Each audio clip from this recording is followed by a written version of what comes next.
Well, in tomorrow night's speech, can the president convince Democrats that his economic plan is working and that it has the potential to benefit all Americans? And is there anything he can say to help dial back the bitter partisan divide? Joining me now, former economic advisor to President Obama and Fox News contributor Robert Wolf is here. Welcome back. Thank you, Kennedy. So the president has said through surrogates that this is going to be a bipartisan speech.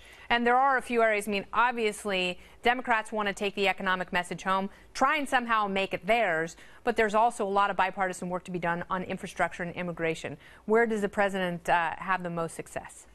Well, first of all, he's definitely coming off a foundation of economic confidence in the system, so he should play that hard. I'm not sure I would tout the stock market as much as he does. That's a gauge, but that could go up or down, and 50% of the country. Well, no, to your point, if a president is going to take credit for the stock market when it's booming, he also has to take responsibility when it goes down. Which is why I wouldn't recommend it as the gauge they use. I would use consumer confidence. I would use wages, employment. So I think he has a foundation to build off of. But all those things are up. No, like I said, I'm saying I think he has a foundation to build off of. What I'm surprised, and this is where we would probably disagree, is on the whole idea of how he's using Twitter. He comes off a Davos speech, and then over the weekend we're talking about Jay-Z going into, you know, his biggest speech of the year. So the only reason that's a good thing is because it makes Eminem mad. That's the only reason responding to Jay-Z is funny. I like them both, so you know.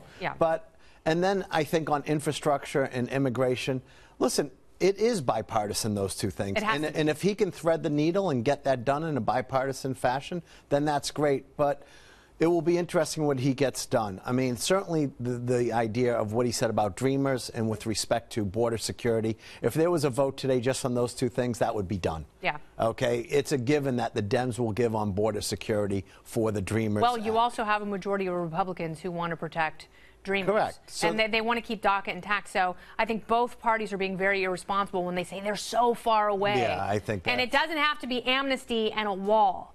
And, you know, those are two extremes. I'm surprised that's what he went out with. I think that the real debate will be on chain migration and visa lottery. But that being said, there's a deal to be done. Of course, there's a deal to be done because there was the bipartisan Gang of Eight legislation had all of that stuff in it already. Yeah, but now there's 30 people in there, and it's no longer the Gang of Eight. Yeah. There's like 30. And then second thing on infrastructure, which we spoke about before, I'm totally with you. It's got to be.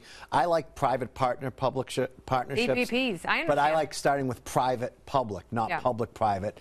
And then secondly on that, that's also the most bipartisan thing. You have unions, you have the Chamber of Commerce, you have the Republicans, you have Democrats, and you have the White House. Yeah. That should be something they can get done.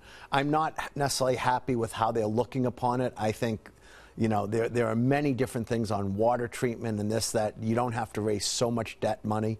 There's ways to do it with private money coming in. I mean, the president comes from a construction background. This should be a natural area where he can save money. Should not be difficult. And you start by not kowtowing to the unions, because that is anti-competition. You know, my view is that's why I would start with the private sector, because with a lot of the private sector, you may not put in the Taft-Hartley. There's different regulations you may have to go with if it was government-led versus private-led.